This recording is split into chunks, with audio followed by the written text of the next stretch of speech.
की स्टोरी में उनकी कंट्रीब्यूशन जैनेंद्र है। जी, आप तो चाह ही रहे थे जयंत चौधरी को आ जाना चाहिए, एनडीए में शामिल हो जाना चाहिए, तो आप ही थोड़ा सा रोशनी डाल दीजिए इस खबर पर।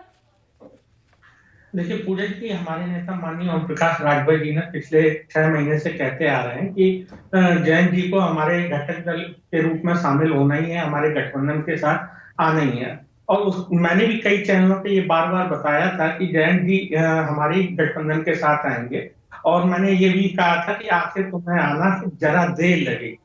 तो अभी थोड़ी सी देर बाकी है। अभी हमारे गठबंधन की तरफ से या भाजपा की तरफ से कोई भी इस तरह की खबर नहीं आई है, लेकिन सूत्रों के हवाले से अगर खबर आ रही है तो हो ना हो ये सच्चाई हो सकती है।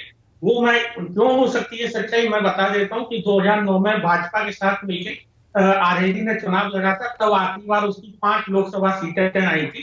2014 और 2019 में उसने सपा के साथ गठबंधन में चुनाव लड़ा था, दोनों बार 0-0 सीटें आई थी।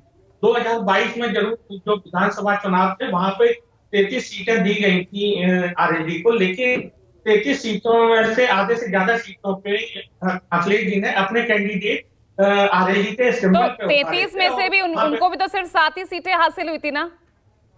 ठीक है, मैं आ रही हूँ जयेंद्र जी। मानस हमारे साथ लगातार बने हुए हैं, मेरे सहयोगी लखनऊ से। मानस, मैं जरा समझना चाहूंगी, कुछ बातचीत क्या बीजेपी के शीर्ष नेताओं से हुई है? क्या इससे पहले कोई मुलाकात हो चुकी है? क्योंकि ऐसी भी खबर आ रही है कि जो 12 फरवरी को जो छपरौली में जो रैली होने वाली थी अजीत सिंह के जयंती को लेकर, उनकी प्रतिमा के लोकार्पण को लेकर, वो भी कैंसिल किया गया है। क्या संकेत दे रही है खबरें?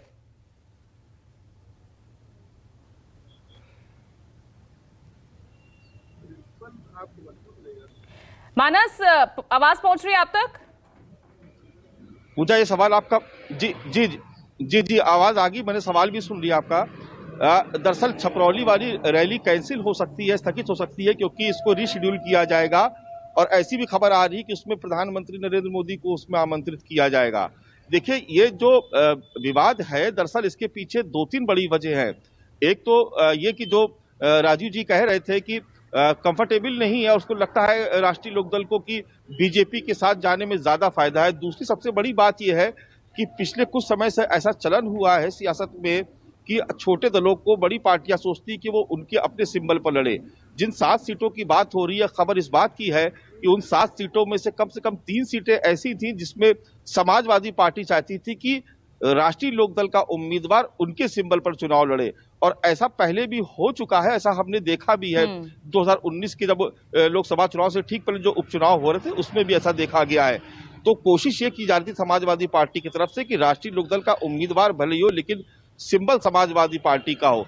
तो जो पार्टियों की, जो बड़ी पार्टियों की जो विस्तारवादी सोच है, दरअसल ये भी कई बार खेल को बिगाड़ देती है। और जयंत चौधरी को ऐसा लग रहा था कि शायद उनके पास ये बेहतर ऑफर है, और बीजेपी की तरफ से भी प्रयास किए जा रहे थे। और देखिए, एक उत्तर प्रदेश में एक एग्जाम्पल तो सेट किया है भारतीय जनता पार्टी ने, वो ये कि भले ही उसके पास पूर्ण बहुमत हो, लेकिन जो छोटे दल है उनको भी साथ लेके चलती है, और उनको भी मंत्रिमंडल में भी स्थान दिया जाता है। उनको जो पार्टी के सरकार के जो दूसरे आयोग होते हैं उसमें भी एडजस्ट करने की कोशिश की जाती है, यानी एक सम्मानजनक स्थिति में रखने का पूरा प्रयास किया जाता है।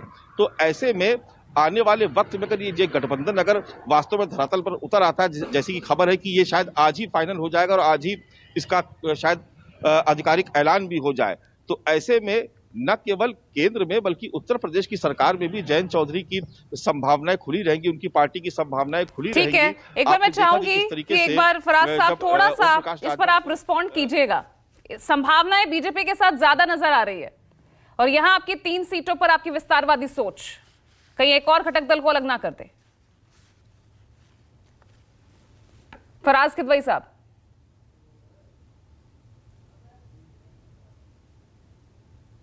चलिए, मैं वापस आपके पास लौट रही हूँ फराज जी।